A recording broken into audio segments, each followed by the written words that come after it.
called, and I know I need to get down there. My wife's out of the area. I need to get my son, and I am using and, smoking meth, trying to get out of this room. And for 3 hours, I'm trying to get out of this room, and I can't.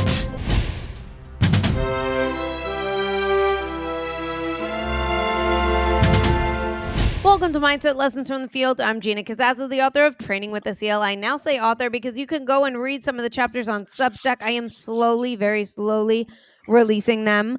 Today's guest is a former Navy SEAL, therapist, paramedic, firefighter, and the CEO of Bishop and Dice Defense LLC. He's nationally recognized for his groundbreaking TACOPS to PSYOPS approach, blending tactical training with mental health strategies to empower veterans, first responders, and law enforcement. His journey has been anything but linear, clearly. From overseas deployment to decorative service, from running into fires to running from addiction. He lived the razor's edge of chaos and control. His breaking point came in the grip of meth addiction when he nearly lost the chance to save his own son during a public health crisis. That reckoning became the foundation for his transformation. Today, he uses his holistic change model to help others heal the invisible wounds of service and addiction, work he shares in his memoir, After the Trident. Ladies and gentlemen, I am so excited to introduce you to Dr. Tony Dice. Thank you so much for being on the show. Jana, thank you so much. It's an honor to be here, and what a crazy introduction. What a crazy life you had. I know. You make it sound like, wow, when there was so much chaos and under the hood, there was so much going on. I was projecting this pillar of strength, discipline, and competence, and inside I was a freaking mess, So I hope to carry a message that if you feel that way too, you're not alone. There's a lot to be said for high performers out there who are struggling. Let's start there then. You just went there. So let's start there because you just said something super powerful that I feel like people can relate to when they watch people on social media. And you see somebody and they look super happy, or they're like a happy couple, and then you find out they're divorced, or they were being cheated on or whatever. And they paint this picture, and yet inside there's all this chaos going on, right? And you just mentioned, I had this disciplined and all this other stuff, but there was all this chaos. So how do you manage that chaos? What was going on? How was it portrayed versus what you were going on internally? And how did you, manage it? How did you manage that chaos? Well, there's two terms that pop into my head right off the bat that we need to kind of throw out there. And one is a functional alcoholic, and then there's a high functioning alcoholic. And I think that there's people who rock the world out there who are high functioning alcoholics or high functioning addicts. And they are out there moving and shaking and changing the world, and they're getting shit done at a very high level. Those people, when everything's firing and everything's hitting, there's nothing you could tell them to change their ways because they're just hitting all the marks. They're out there changing the world. I felt like I was in that space for quite some time in my life, but under the hood, as with everything, things start to make crazy sounds. The check engine light comes on and all this stuff starts happening, and they want to maintain this crazy change the world pace. And that's when I'm trying to meet these marks, and it's getting more and more unbalanced inside, and things are beginning to wobble and shake and coming off the rails. And the problem in that lies is that if all your training in your whole life has always been never quit, never give up, no matter what, that's a crazy mix of I'm going to push through this and it's coming down, crashing and burning. You hope in situations like that you survive your bottom, because as we're not an immortal being. We're a finite structure with a finite lifespan, and you can only maintain those high RPMs for so long. So I'm hoping that to come on a podcast like this and have a platform to get the voice out, that people are out there changing the world at a very high level. And you look at throughout history, everyone who's done amazing things, there's telltale signs that there was probably some unbalance in either their family life, their social life.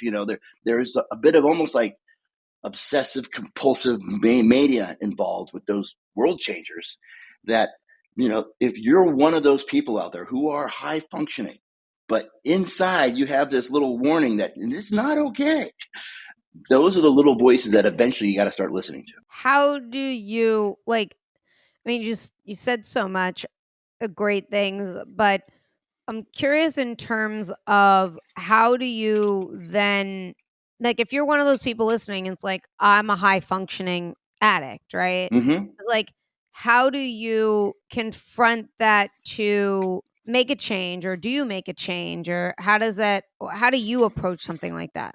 Okay. Well, I've been working for over a decade with law enforcement, first responders, veterans, high performers, and groups, and all of them have to hit some kind of bottom, and bottoms look different for everyone. You have an emotional bottom, you have a physical bottom, you have a financial bottom, you have a spiritual bottom. All these bottoms. Some bottoms are very visible, some are invisible. There has to be something in their world that they hit, they feel, that impacts them in a way where they question, do I want to continue this life this way? There needs to be a perspective shift takes place where I want to try living differently, and it's not like it's the fine tuning. It's something, and this has been the pattern I've observed. I'm sure there's outliers out there, but the pattern I've observed is there needs to be some kind of reckoning that takes place.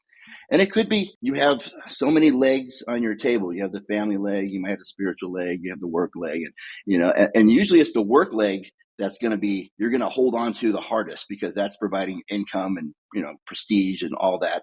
A lot of the identity is tied up in your work leg, but the family leg usually takes the brunt early on. So there's usually cracks and stressors there early on. That one begins to wobble, and there could very easily have a spouse or someone in your life or a kid says something to you that hits home in such a way that you don't want to continue down this path. And that might be enough, or that might be enough that if you hear someone else go, well, their family started crumbling, they can see the pattern in others, they might realize. And it's, some people are able to learn from others quickly.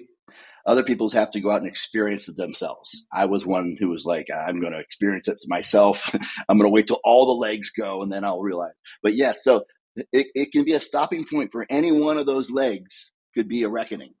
And it's sometimes the emotional ones come out of nowhere, or that's the one it's the darkest. And in our whole lives, we've been trained not to show that side of us. And when they talk about at 3 a.m. when the demons come, that's that emotional coming to grips with, I am empty inside. I have lost this passion that I used to carry. You said before this one, in the last answer to the question, you mentioned something about when you grow up in the never quit, like when you develop that, you never want to quit, you want to go, go, go, go. Was that a type of childhood that you had? Or how does one develop something where, or would you say it's more family? Would you say it's society? Where's the pressure of, let's not quit, and that mentality that you have in order for you to then, for everything to then crumble, if that essentially is what I'm saying? So let's see. Good question. Was I born this way? My mom will say I was a stubborn, adventurous child, and I had very strong will. I do know my parents were amazing in the fact that they gave us rope swings and tree houses. And we grew up in the mountains of Northern California where we had way out, small town, population 89. And, it was wonderful. We were all homeschooled. It was wonderful until I became a teenager. When you're homeschooled and the oldest of 8 brothers and sisters, not so wonderful. There was like one girl within 100 miles and she didn't like me, who wasn't related to me. But that never quit. I think that I had a dogged competitiveness about me. I always pushed myself super hard.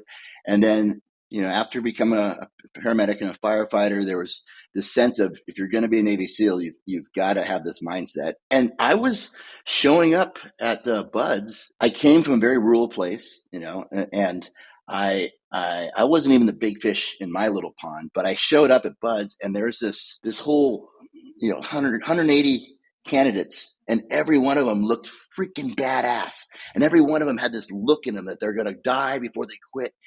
And you're realizing that most 90% of people are going to quit in the next couple of weeks, what's about to happen, and how do I think I'm different than that? And so there was this little switch inside me and goes, I just need to go. I just need to go. That's been something, little voice I could hear. And that served me so well then. But years later in addiction, it almost killed me. I want to get there, but I want to talk about buds real quick and what you just said. You talked about like how everybody had that no quit look, right? They all looked badass, right? And I feel like a lot of us, when we like walk into something, whatever you mentioned earlier too, our career, it's so tied to our identity, right? And when you show up at a job, like a law office, people are dressed a certain way, right? When you show up at a police job, people are dressed a certain way. It's all tied to your identity, right? So was there a point when you showed up at Buds where any negative thoughts of, I don't know if I'm good enough, anything, and how did you, and when did you realize like, I'm going to make it? And when did that shift happen for you in terms of, or how did you combat those negative, I don't know if I'm going to make it, everyone seems better than me, things like that? There's two parts of that. One, let me paint the picture of that situation a little more detailed. Yeah. There were some people in that Buds group who forewent going to the Olympics that year because they wanted to be here. They were that level of a swimmer. There were people there that, they looked like they came out of a triathlon magazine or off a bodybuilder magazine, and they had cool personalities. They were already looking the part. They knew how to wear the shades just right. So there was definitely a sense of, I am outclassed here. I am nowhere near the weight I am now. I was like I was a very young boy who showed up. And how old were you, by the way, when you first I was actually old going in. I was 24 years old, so I was the old man there. But I still I was smaller in stature. I believe I weighed like 175 pounds back then, and I weigh 220 today. Did that mess a little bit with your mind too? It's like I'm the oldest one, as opposed, and like the way you look compared to the other people. Like, how did that? Talk about what was going on. Yeah, I knew I was the oldest one, so it's weird. The difference between a 20-year-old or 18-year-old and a 24-year-old. You may think there's not a lot of difference, but there's definitely some wear and tear issues going on. I also had the feeling of not being as socially cool as these guys, but I did love some things. I did love the way the military used alcohol for everything. It's our emotional currency. You indoctrinate, you celebrate, you elevate, you separate. Everything you do is alcohol related. If you two have a problem, get you guys need to go get a drink and sort this out. If someone loses a teammate, hey man, I got a bottle, we're gonna get through this. It is the Swiss Army knife of emotions. I love that, and so I'd carry a flask around, and if I wanted to instantly get in with someone, and here you go. Throughout training, I would bury little airplane bottles of like tequila and stuff all over the place. Hey, come here, man. Can I dig out a little hole and pull out some bottles? So it was an instant currency for me to fit in and break the ice. So I had that going for me. There was this other piece though, and I'm going to give credit to my mom for this. Ever since I was little, she was always told me I was special, like many moms do, and that you could do anything, just start it. That was her thing she would told me. I remember, there on the back of the bathroom door, when you sit down to do your business and you close the bathroom door, she had a little thing handwritten. You can do anything you want, just start it. And it was just this constant thing. You're special. And I believed my mom, to this day. That was like, if I see someone else do something, there's zero problem with me thinking I can do it. It was just like, it's humanly possible. I have a shot at it. And I think the difference was I was willing to try as many times as possible to do it. I would go out on the weekends and I would practice running that obstacle course. Behind the scenes, when no one could see me, I would do all the failed attempts so that when I'm in front of someone, I was all of a sudden, whoa, he's a natural, and that was my, that was my natural way to to get ahead. So I had that thought, and that the fact that somebody could do it, I would say by hook or by crook, I am going to figure this out, even if I have to fall to the cracks. I'm going to find a way to wiggle my way and somehow get through it. And I think the part here that's different for me than someone else is that my whole life I've been really good at falling through the cracks. I got a job and I was working on it. I could see like, oh, look at that. They're not doing inventory on the popcorn. I can eat as much popcorn as I want. I would instantly see little things that I could get through or get away with. I was not the guy with the highest morals or the highest standards. I would take advantage of situations in a heartbeat. But it was almost like I got really good at seeing system flaws, and I would use them to my advantage. So I figured in my head, hey, I'm going to figure out this SEAL thing, and I'm going to get through this program. That is interesting. That's really, I like that mindset too. I like the fact that and I want to start saying that to my nephew. Like, you can do anything, just start. Because I mean, the thing is that we all start at zero, right? We all start somewhere. Right. And that's the hardest part, right? Is starting. Start, and then the follow up is stumble forward. Stumble forward. Just stumble forward. You get back up. You're 6 feet ahead. You're 6 feet further than you fell. So get back up and just keep repeating. That. At what point did you know that you were going to make it? Was there ever a point where you didn't think that you were going to make it? Oh, yeah. I mean, in fact, my first BUD/S class was 212, and I did not make it through. And a little bit of backstory on that, I had injured a shoulder before coming into the SEAL teams, and it was one that happened that I thought I could recover from, but it would pop in out of socket. And so I tried to hide it from the Navy, that whole kind of thing. So not only am I going into BUD/S against all these rock stars, I'm going knowing I'm already damaged, but I'm like, I'm going to still make it. And so going into training, and it's just brutal, sockets come out of socket. I'm still trying to hide it, and then going through Hell Week the first time, I took a fall and I landed on my other shoulder and popped out my other shoulder.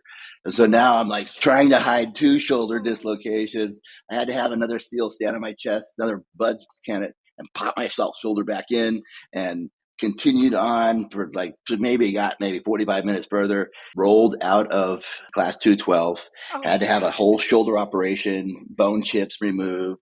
They call it an open Bankart. And the doctor who worked on me, like turning right now. The doctor who operated on me, he's doing my checkup, and I'm like, all right, how am I looking, doc? He's like, well, it's long. I said, well, I got to class back up. I got to go back into training. He kind of laughed. He goes, no one with this operation has ever made it through training. In fact, our goal for you in your rehab is to get you to a point where you can put your shirt on by yourself. And I was like, are you kidding me? What? I got angry. I said, no. And sure enough, from point of injury, 9 months later, I classed back up again in the class 219. I made it through that BUD/S trip. After I graduated in San Diego, the island of Coronado, there's a big bridge that connects San Diego to the Coronado Bay Bridge. I climbed out on the bottom of it all the way mid-span. So you're right in the middle underneath the bridge, and did a set of pull-ups hanging under there, took a picture of me hanging underneath and sent that picture to my surgeon. I said, don't you effing ever tell anyone they can't do anything. I was so angry at you. I have to talk about that right now, because when I was 21, when I lost all hearing in my left ear, I went completely deaf, and they told me I would never get my hearing back, right? Mm-hmm. And I looked at them and I was like, miracles happen every day. Like where it's gonna happen. Now, It took 10 years for me to regain not all of my hearing, but a good amount of my hearing. It was actually funny because yesterday, one of my earbuds on my good ear, it went out, so I only had my left one, and I was listening to my book at 2 times speed in my left ear, which 20 years or whatever it was, 15 years ago, it would never have happened, right? Whoa. And I want to know for yourself, how did you keep that? And I think the hardest part for me is that the so-called experts are telling me I'll never regain hearing.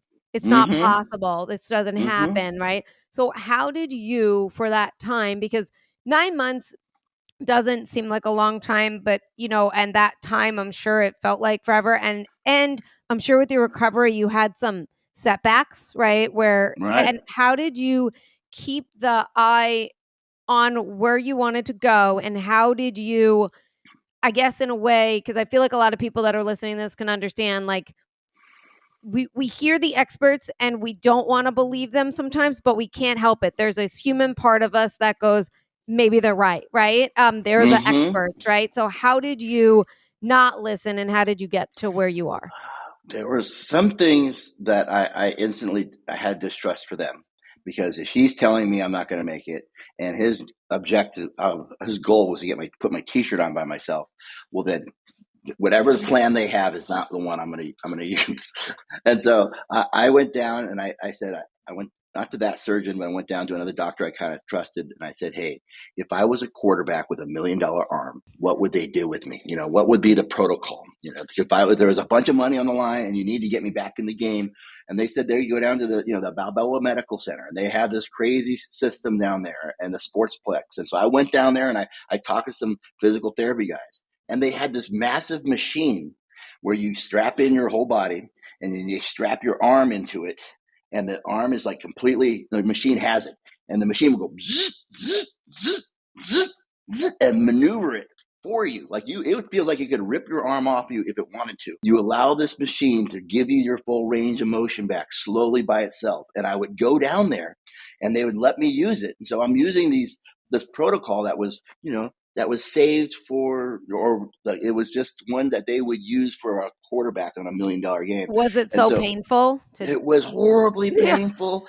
And it was just, it was aggressive. I was excited about that. And to me, I think it would be a nightmare for someone who is a physical therapist, because I'm going to let you pull on my arm until it comes out of socket. I trust you know bodies enough that you're not going to, but I'm not going to let you stop because I want to get there no matter what. The pain, let me know when it hurts. I said, well, it hurts all the way. So I'm just yeah. So I just have to find a doctor I trust and let him go with it. And it was hard. I think that the things I listened to, that there's the physical therapist at that sports complex said, hey, don't start in the gym yet. Don't start pushing on, lifting weights. Let that go. Stay really with the range of motion, with the cardio bands. Really focus on getting the tendon strength before the muscle strength. And I listened to that. That made sense to me. I didn't get back in the gym. That's always been my litmus test if I'm getting healthy, was to get in the gym again. And I forego that. And I listened to an expert I trusted. And I think that was the defining difference. I did not trust the first doctor's expert because his goals weren't aligned with mine. But this guy's goals were aligned with mine and said, all right, I'm going to go all in and I'm going to trust you. That's powerful. Find somebody that's goals aligned with you and go in that. I like that. I like that a lot. Like I said, that bio, there's so much I have to ask you, and I could stay on this, but being that we're going into the second half of the show, I want to ask this to get this out of the way, because I don't know if there's going to be a lot, but I do not want to forget this part. We have to talk about when, you talked about how you faked your own death. That just right there, that one line, I'm like, I need to know this story. And I need to know, was it survival? Was it escape? Was it a symbolic rebirth? And what did that teach you about control and surrender? Gotcha. All right. So let me set the stage a little bit, because please take your own death. And it wasn't anything as noble as you said. Just going out there, you mentioned I wrote a memoirs, and it's a story of my life, because we can only change perspective by sharing stories. You can't, facts won't do it. A story will. This is not a story, shoot 'em up, bang, bang, hero story of a Navy SEAL. This is like a Navy SEAL who under the hood was not a good person. I was down this downward trajectory. My standards were dropping faster than, my morals. And it was just it wasn't pretty. And what age are we at, just to paint the picture? We're in, 24, 25, 26, probably late 20s, early 30s. I've gotten out of the SEAL teams. I got out pre 9/11 because there was no war going on. It was a boring time to be a SEAL. And I had an alcohol addiction going. I was beginning a party, had the party drugs going. I got out, and that was escalating. And when you escalate with coke and ecstasy, it's very expensive and starts costing a lot. You make poorer and poorer financial choices. Running out of money tends to happen. My physicality is declining. My bank account's getting empty. I'm behind payments on my little convertible I had. And I'm hitting a financial bottom. And I'm doing a whole lot of coke back then. Yeah, they call it stinking thinking, where you're just making poor decision after poor decision. And these ideas pop in your head that they make enough sense. And I have enough track record in my life that I can survive anything. I had this idea. I'm way behind payments on the car. Not a lot of money in the bank. if I could just take my convertible and swerve it under a semi, all my problems will be over. It will just, it'll look like the semi fell asleep and all my problems will be over. And it seems like the perfect plan, but I got to make it look real. So I got to be on the phone talking to someone while I'm doing it. So they have a record of me, a witness to the accident. And it has to happen in a certain stretch of highway, and so I had this all planned out, and, I made sure there's no drugs or alcohol in my system because I didn't want anything to show up. So now I'm stone cold sober with this plan, still going, all right, it's a good plan, cruising down the highway, and here comes the giant semi cruising by, and da-da-da-da-da-da, talking on the phone, 3, 2, 1, execute, under the back wheel of the semi comes over the top. I get knocked out, thrown into the side. Ambulance comes. I found out later from the ambulance driver that I was all bloodied and combative and fought with them. I had no record of that. Ended up going through like a whole year of like medical bills and CTs and anti-seizure medication. It was horrible. And these big semi owners and manufacturers are used to this kind of craziness, and they have a legal team involved, and they just guns up. Didn't get anything out. I lost a year of my life of just like being, oh man, it was not pretty. It was me. Like, it didn't compute that I would die in a convertible. But it made like, all right, this is a way. I'm behind payments on this car. Screw this car anyway, and at least all my problems went over. Yeah, and that's where we go. Like, we go to. It's not like, what can I change to better my situation? It's like drastic times call from drastic measures. Let's go. And that's what it took. It took me just like that. That was the thinking. And that's the way I solved all my problems. I'm going to hit you as hard and as fast and from a direction you don't expect. And that's how we're going to get through this. What was going through your mind at that? Was there a point where you were like, I don't think I could do this? On that you're one? like, no, I'm committed. You're like, I'm ready. I think my whole life I've been pretty good at just, once I say I'm going to execute something, I can feel the little butterflies ahead of time. Yeah. And then the timeline comes, and then, pull the trigger. It's just so different though, because you said something that I don't want the audience to look over, is that you were sober at the time compared to, and that's a different mindset in terms of where you mentioned earlier is like you were doing a lot of drugs, right? Mm-hmm. And then all of a sudden you have this sober mindset. I mean, that's two totally different mindsets where like, that's what I got to jump in and say and put this, but people don't realize it. When you're an alcoholic or addict, and you stop using drugs or alcohol and you get them all out of your system, or you're not instantly thinking clearly, you're not instantly making good decisions, that lingers with you for 6 months, 9 months. Your brain is not wired the same, and your decision making is askew. I like to describe it this way. When we're born with or you're raised with a sense of right and wrong, and you do right and you do wrong, the difference. When you drink and you have fun partying, you can do a little bit left and a little bit right of what's right and wrong. And that's what's fun about it. It's like, outside the boundaries, it's fun. When you progressively drink an addiction, it does this and this and this and this. And then pretty soon, eventually, you're acting exactly opposition of what is right and wrong. It's gotten so askew, and you want to do the next wrong thing. I mean, you instinctively want to not do the right thing. In fact, it feels shitty doing the right thing. It takes a long time to realign what you're doing and wanting to do the right thing and not wanting to do the wrong thing. I mean, so it takes a while to realign that gut. That gut instinct for me was to go that way when that's clearly the right decision. Let's actually talk about how we ended up in this situation in terms of when did the drugs start and when did it all of a sudden get to I'm an addict, like I'm doing this all the time. When did that happen for you? Like a bottom. When was my bottom? When was the realization? Yeah. And it was, and I'm just going to capture this quickly. The last pandemic we had, the H1N1, the swine flu. So not the big one, the little one we had, the precursor pandemic.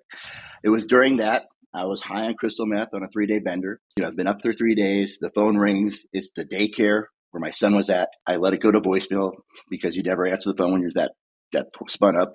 And the daycare says, there's been an exposure to daycare. They're having everyone come pick up their children. You need to come pick up your son. So I was like, oh, my son's in trouble. Then my wife calls and it goes to voicemail, and the daycare calls. And I know I need to get down there. My wife's out of the area. I need to get my son. And I am using and, smoking meth, trying to get out of this room. And for 3 hours, I'm trying to get out of this room. And I can't. I'm almost, just tears coming down my eyes, trying to put this down, just fighting like this battle of, I need my son. My whole life I've been trained to be a hero, paramedic, Navy SEAL, and I can't. And I remember, turning off my phone, pushing it under the bed, and just using. That's when I realized that this was my new master. It was the most important thing in my life. And that's when I stopped looking in the mirror. That's when the hate came. And that's when I knew I was an addict. Wow. So talk us through. I was going to get there, but you beat me. So talk about that situation. Then after that, was that rock bottom where you made a turning point to make that change? And how challenging was that? That's a really, really hard, getting over addiction and all that and making a change is difficult. Yeah. That wasn't the bottom where I stopped using. That was when I used, before I was going in this downward trajectory, this was just I'm going straight down. I'm just using as hard as I can. And fellow alcoholics will relate to this. You're at a point where you have, a third of the bottle left, you shouldn't drink it, and you just say F it, and you don't care what happens. It's that level where you don't care if you wake up. You're just going. And that continued for a while. And the turning point for me was finally, I remember I was 3:00 in the morning on this crazy house, this total dive, this little place I shouldn't be. And there were 2 kids there. They were 12 years old, jeans, no shirts, playing with these airsoft guns, horrible weapons handling skills. They're just, I don't know why they were up this late. And I was getting ready to pass out, and I was awoken by one of the kids aiming one of the airsoft guns at me, saying, hey, freak. When I rolled over and looked at him, his face, I looked past the gun into his face, and there was this young boy, 11, 12 years old, but he had shark eyes. There's no innocence in this kid anymore. He's seen too much. He had lost innocence. He's been exposed to too much too soon. And I realized, it clicked in my head that this is going to happen to my son. My dad died of this. I'm going to die of this. And this is going to be his path too. And that's what made me get up that day. So our generation's version of the internet back then was the phone book. I pulled out the yellow pages and I just looked for treatment centers, and I put my finger down on one and randomly picked one, and I went there. Showed up 9 hours late. And that was my first day sober, last day using. It was July 29th, 2010. And that treatment center there, somehow, some way, it was a timing thing of I was in the space where I wanted it, and there was a treatment available, and it was this nexus of being there. And that therapist, his name is Dre Summers, somehow he connected with me. I don't know. He somehow connected with me, and I wanted it. I wanted it so bad. And I will say there was this extra piece, 6 days in, my insurance said, okay, we're going to transfer you out of treatment. You're good enough. And I was going to lose my mind. I was like, what? Yeah. I was so angry. People were coming trying to calm me down. I was screaming. I was so angry. And they said, well, if you have $9,000, you can stay. And I'm like, what? Who has money in rehab? You don't come here with a bunch of money. Oh my God, I was so angry. And they had me calling people asking for loans, and no one would give me a loan. And then I had one idea. I said, I still have my car. Can you give me a pass, a 4-hour pass? And he gave me a pass, and I went down to CarMax and I sold my car. And I had this check that was enough to cover treatment. And for a second in the parking lot, I looked at the check and I go, I don't have to go back. This for fucking, sorry, but tweaker. This is a good run. This is good. And I was like, But part of me wanted, I hated the guy I'd become. Part of me wanted it so bad. I went back with that check. I didn't even go to the bank. I went with just the check back to the treatment center, and I signed the back of the check and said, can you accept this as payment? And they took it as payment. Everything was writing on this. I had slid all my poker chips middle of the table saying, if I don't get this, I'm screwed. And that was the beginning of me going all in. I committed. I'm all in on this. If you tell me to do a handstand, I'm going to do a handstand. There was one part in that treatment. This therapist, this crazy therapist said, when you were a little boy, you never learned how to self-soothe. And I was like, what do you mean? And they said, what I want you to do is I want you to go down to the Walmart and buy yourself a teddy bear. And for the rest of your time in treatment, I want you to carry that teddy bear with you 24/7. And I looked at her and I go, but I'm a Navy SEAL. We don't do that kind of thing. And they said, well, do you want to get sober? And I was like, okay.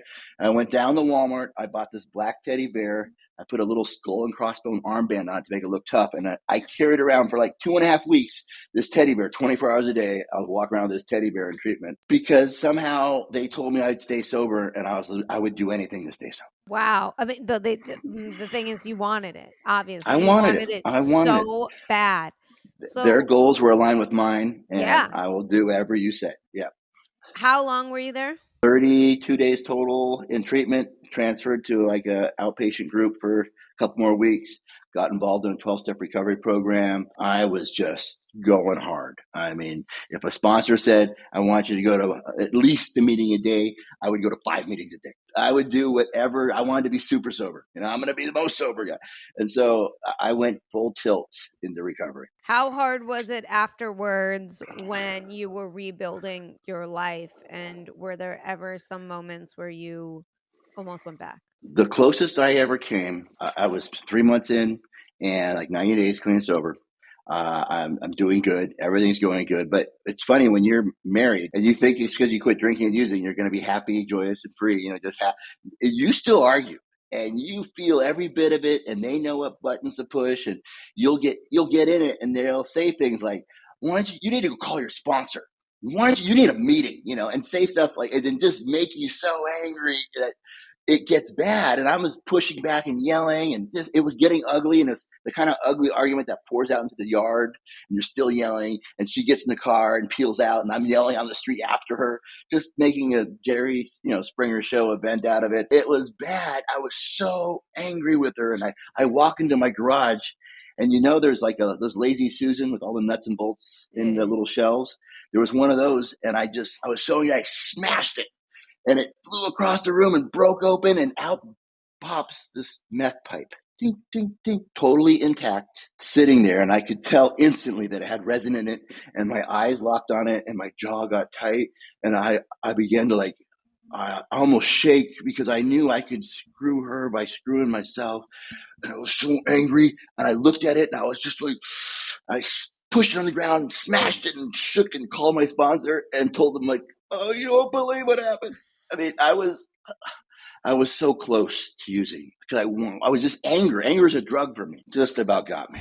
Hey, quick pause before we dive back in. You know how we talk about building resilience, confidence, and mindset? There's a nonprofit helping kids do exactly that. Every mission starts with a story, but right now, 1 in 3 kids in America feels like they don't belong, and only 30% read at grade level. At Empower Lit, we're changing that one school at a time. Through author visits, literacy camps, team publishing programs, and Cosmo the Alien on YouTube, we help kids discover confidence through storytelling.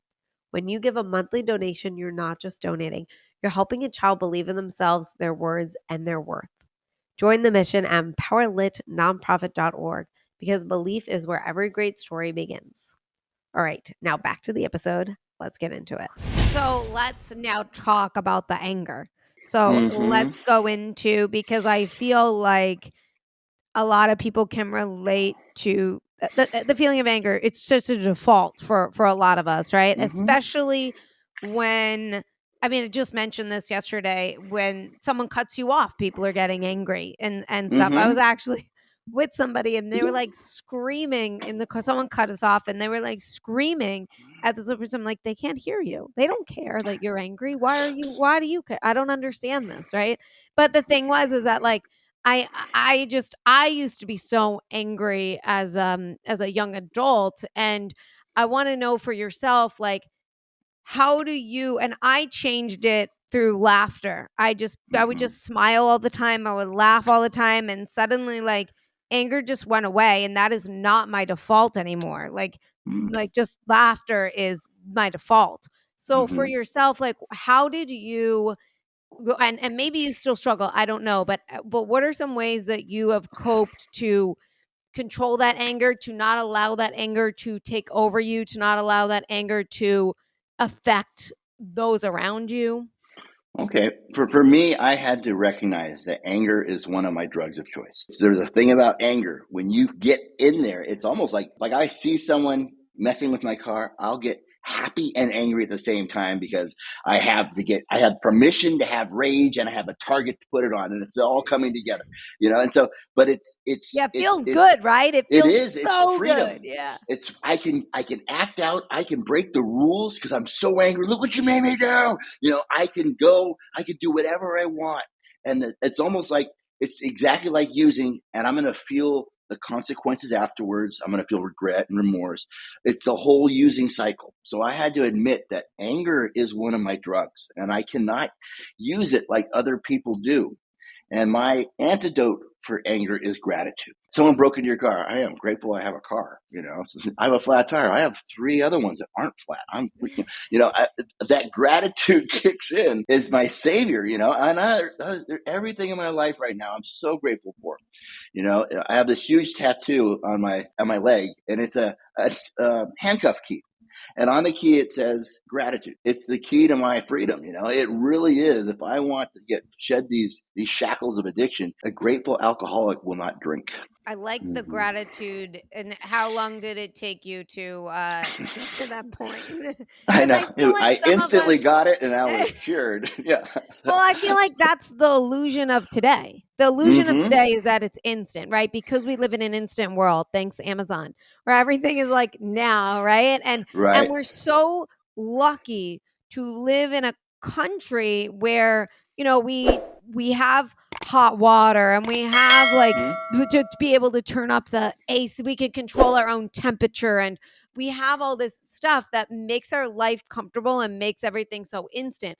But the negative side of that is our brain chemistry gets rewired to the fact that everything needs to be done instantly. And if I can't get it right now, I'm a failure. So some things that I did and I learned early on, and these are all part of the things I cover in my book, after the Trident, make a gratitude list. And I don't call it a gratitude list in my book. I call it an effort list. And I say list 5 to 10 things that you're freaking grateful for. You're no particular order, but just 5 to 10 things you're grateful for. Now take it, fold it up, and put it next to your credit cards, your cash, and your purse, your wallet. And the deal you make is, if you're ever feeling low, you feel like you're going to drink, you feel like you're going to lose or do something stupid, before you grab that cash, because usually you're doing something wrong and involves some kind of form payment. At 3 a.m. at an ATM, it's never for something good. It's always for something bad. You're going to pull this out. And the deal you make is, before you do whatever it is you're going to do, you're going to look at this list and you're going to say out loud, F my wife, F my house, F my program of recovery, F, and you're going to say it with conviction, because you're saying F these things. You're saying, like, I'm throwing these things away. Right. They no longer are that important to me. These are things I'm agreeing to lose, because you were going to lose all these things if you continue on the road.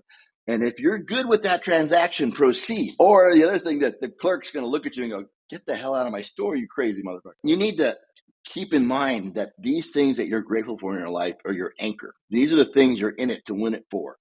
And those are things you can also lose if you choose, because you don't think of those when you're about to buy that little bag of white shit. You don't think of those with the 12-pack in your hand. Oh, no, this is going to be different. You need to realize that that's what's on the table. Wow. I like that.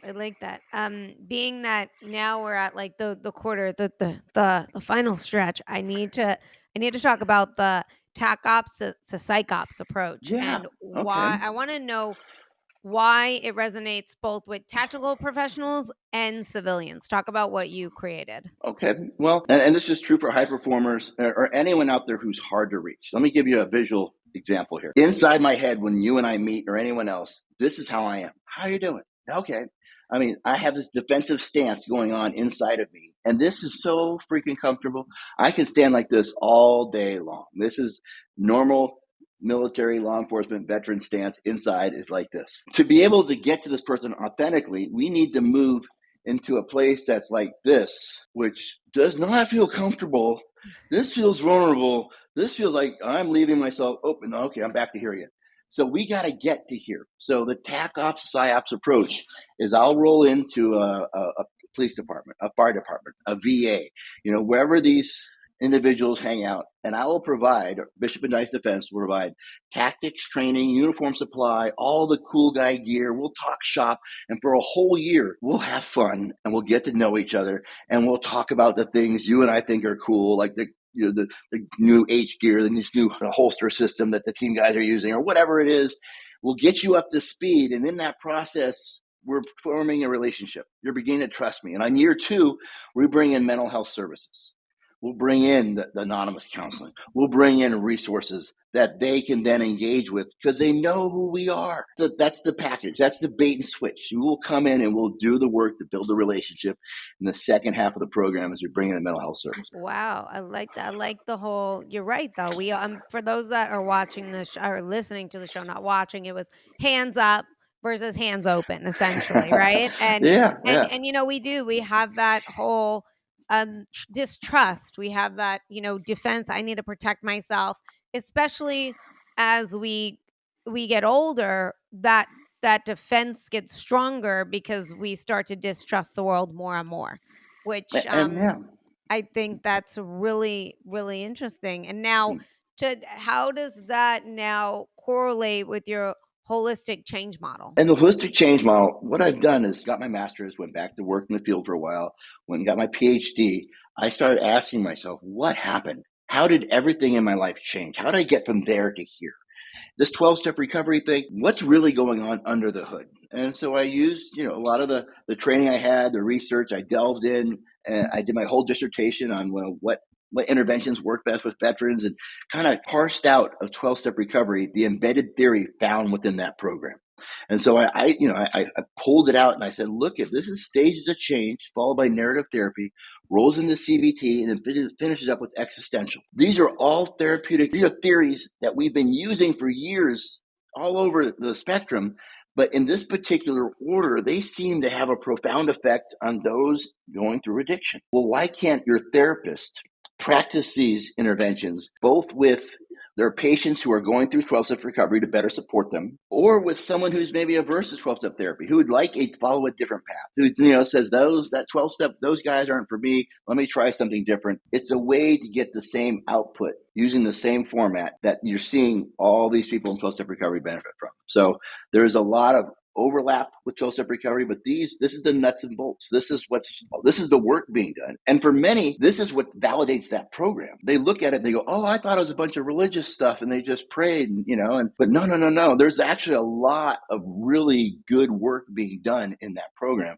It just took the lens of an academic to kind of parse that out. I really like that. I want to ask you, this is, you don't have to, if you're like, I don't want to go here, but there are a lot of people that I have talked to and stuff that have didn't have great relationships with their children because a lot of the times they're gone. They're gone like 360 days out of the year, right? And then the children build resentment because the father's not around, right? And then the father comes around and it's like, well, I don't respect you because you weren't here, right? And and then they have those two that are addicts, right? Or those that just work all the time and they're not around. So I'm curious in terms of, how do you rebuild a relationship that may have not been that wasn't so strong because of your either career choice or your addiction or anything like that, and how is your current relationship? What you're kind of describing is this alcoholic, drug addict, and workaholic. This is a real thing, which I think we really need to look at and diagnose more often. But all of them involve an imbalance between your family life, work life, social life that becomes unsustainable and causes chaos and unmanageability with the kids in particular. They feel the brunt of it at an early age, and there's resentments build and all kinds of discord in the family. So as you work through a recovery program, whatever program you see, at some point in that program, there's going to be a place where you need to make amends. You got to make it right. You can't just shut the door in the past and hope they all forget, because they're not. You got to make it right, and you got to change your ways. And the biggest thing with the kids is they're watching. They've been watching you your whole life. The minute you start behaving differently, they're going to observe that long before you say anything. So before you ever try to approach them and say, I'm sorry, I'm going to change, they're watching you change. They've been watching you go to meetings. They've been watching you change your behavior. You're interacting differently. You're speaking differently. So there's already this lead up. And the amends portion of many of these Republican programs is towards the end. It's 9, 10, 12 months in, where you've done a lot of behavioral change. You're acting differently. So at that point, when you come to the kids and you're going to try to make amends to them, you're already acting different and behaving different. So they're watching that process change. My amends to my kids, I had to make many of them. I have 5 kids now. They're all college age level now, and our relationship's just freaking crazy. And I can give you 2 main reasons I attribute that to. But my amends for them have been like, I gave them the genetic trait of being an addict alcoholic. That's one of my gifts I gave them, unfortunately, growing up. Besides being a shitty dad who was high on crystal meth, my amends to them is, moving forward, I don't miss games. I show up at their events, whether wanted to or not. I'm going to be back there. That constant trying to show up and always be there, it became a priority in my life. 2, that conversation trumps discipline. I still have a strong household, a lot of rules and chores and all that. But every once in a while, I'll go to my kids, and this has been throughout the teenage years, and I say, you guys got 15 minutes of amnesty. If anybody here want to speak up, there's going to be no consequences for whatever we talk about. And at first they didn't believe me, but after a while, especially individually, when I give them the amnesty clause, and amnesty in the military means that if say I accidentally took home a hand grenade, they would have an amnesty box that if I brought it back and gave back my hand grenade, I wouldn't get into trouble because they'd rather have the hand grenade than me keep it. So amnesty with the kids was like, hey, 15 minutes, whatever you want to talk about, whatever. I found that they really want to tell me about their adventures. They really want to say, we climbed on top of Target last night, or we stole a bottle of wine. We stole a bottle of wine from 7-Eleven. All these little stories start coming out, and they start talking about it, knowing that there's no consequences, and they just want to, share their life. And this has been going on for years now. And I so much more value this conversation where I talk about when I did the same thing, that kind of connection has been just, that's where the heart is. That's the honesty, because I never had that as an adult. All I did is I got in serious trouble, the beatings, and all that did is make me be sneakier. I just upped my game, leveled up, and I got more sneaky, and I didn't talk to my parents. And there was this big divide going between me getting away with stuff and them trying to catch me. With my kids, it's not like they get out of everything. Like, especially if they come to me and go, can I have amnesty for something? Then I know.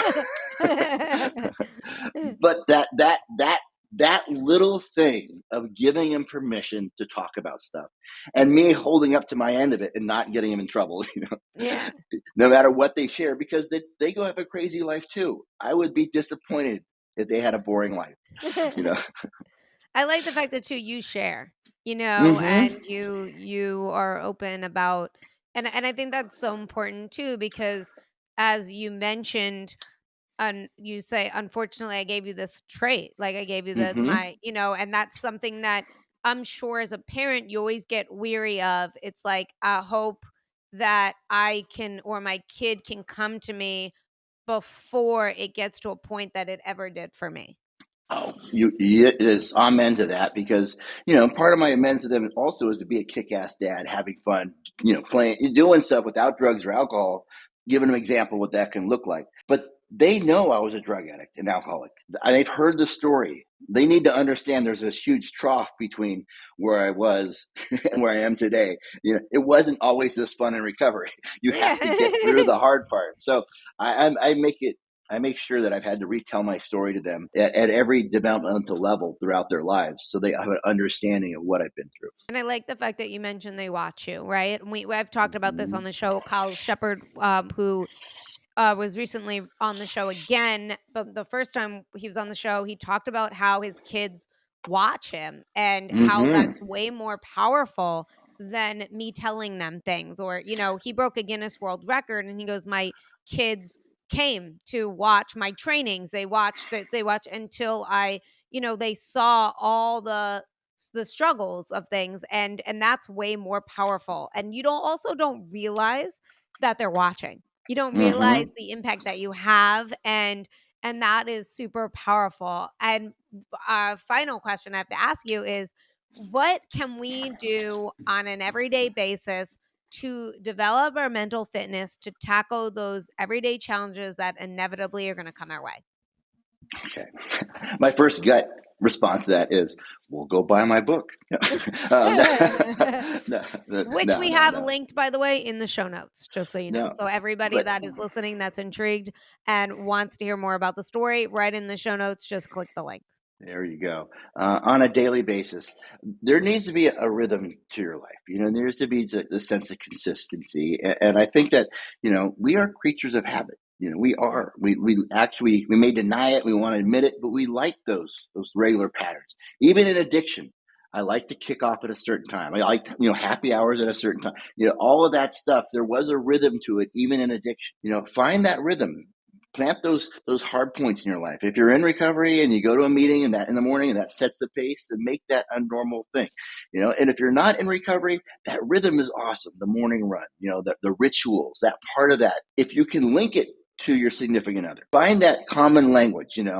For some reason, my wife loses her shit if I make the bed with the pillows kind of different, just slightly different every time. She said, "Oh, the bed looks beautiful." I mean, it's whatever that button is, it pushes, it's a little extra for me, but it blows. It's the one thing that for some reason is amazing to her. Find those little rituals where it has that crossover effect. That's golden right there, and with the kids, whatever little ritual, hey, every Friday, no matter what, guys, meet me at the ice cream shop, I'm buying, and then you always show up, and then they'll begin to make it a thing. Find those rituals that everyone involves in, those crossover rituals. That is like a staple. Those are the points of gratitude in your life. When my wife's eyes get, I'm so grateful for that, and so those things, those little things, those are the magic moments. Wow. And the flow through for all of this. On my way through life, I was charging. I live by the end will justify the means. The mission comes first, no matter what we finish. In recovery, in gratitude, the means will justify the end. It's the journey that's way more important. That's the part that I had to flip my script to find my way to enjoy the journey. What? I love that. And no one has said yet in these 80 plus episodes, the ritual. And I think that is a Substack article in itself. I think that's very, very powerful. I really, really like that. And all that you said, you were an amazing guest. And I want to thank you so much for being on the show. Thank you, Gina. It was an honor. I appreciate what you do. Keep it up. Thank you. Thank you. And everyone that's listening, like, share, comment, subscribe, become a Substack member for those extra goodies that only our Substack members get. See you guys all next Wednesday. Thank you.